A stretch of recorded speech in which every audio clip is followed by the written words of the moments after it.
আরো বারোই সময় এখন একটা বিরতি। ফিরছি আর অন্যান্য খবর নিয়ে, সঙ্গে থাকুন।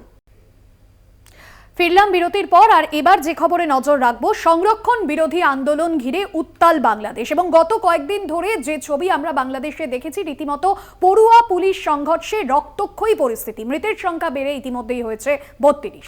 ইতিমধ্যেই জরুরি পরিষেবা বাদে অনির্দিষ্টকালের জন্য বন্ধ পরিষেবা বন্ধ করা হয়েছে ইন্টারনেট পরিষেবাও। বৃহস্পতিবার বিটিভি ভবনে আগুন ধরিয়ে দেয় আন্দোলনকারীরা। আগুনে আটকে পড়েন অনেকেই। ইতিমধ্যেই বন্ধ সরকারি টেলিভিশন বিটিভির সম্প্রচার।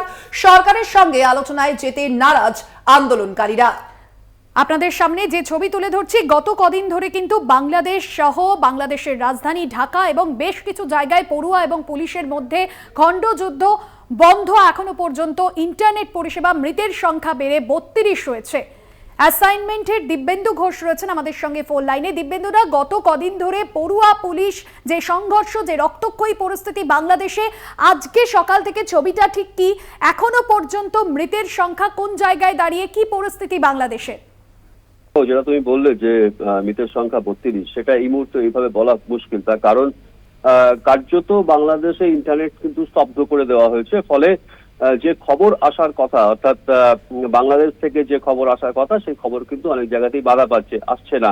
এবং পরিষ্কার যে ছবিটা, সেই ছবিটাও কিন্তু ধরা পড়ছে না। কারণ যেভাবে সংঘর্ষ চলছে এবং গত কয়েকদিনে যে ছবি আমরা দেখেছি, তাতে কিন্তু এটা অনেকটাই স্পষ্ট। হাসিনা সরকার যতই তাদের আর্জি জানাক, যতই তাদের অনুরোধ করুক, এই যে সংরক্ষণের যে বিরোধিতা, অর্থাৎ 1971-এ যে মুক্তিযুদ্ধ, বাংলাদেশের স্বাধীনতা প্রাপ্তি এবং তার সঙ্গে যুক্ত মুক্তিযোদ্ধা, তাদের পরিবারকে সরকারি চাকরিতে 30% যে সংরক্ষণ, সেই সংরক্ষণের বিরোধিতা, চরম বিরোধিতা করে যে আন্দোলন চলছে, সেই আন্দোলনকারীরা এই আন্দোলন থেকে পিছু হটতে নারাজ। আমরা জানি যে আগামী 7ই আগস্ট সুপ্রিম কোর্টে এই মামলা রয়েছে।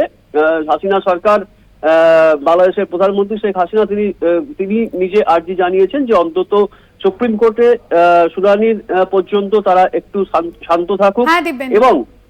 এবং তার সঙ্গে বাংলাদেশের যিনি আইনমন্ত্রী, তিনি আন্দোলনকারীদের সঙ্গে আলোচনার ডাক দিয়েছেন, কিন্তু তারা কোনো মতেই রাজি নয়। তার কারণ এই সংরক্ষণ, 30% সংরক্ষণ কিন্তু তুলে দিতে হবে, তাদের একটাই দাবি। এবং যে কারণে এটা স্পষ্ট যে বাংলাদেশে ইন্টারনেট পরিষেবা এই মুহূর্তে বন্ধ থাকায় মৃতের সংখ্যা স্পষ্ট হচ্ছে না। বাংলাদেশ থেকে সেভাবে কোনো খবর এসেও পৌঁছচ্ছে না। ধন্যবাদ জানাবো দিব্যেন্দু ঘোষ, আমাদের অ্যাসাইনমেন্ট হেড ছিলেন ফোন লাইনে।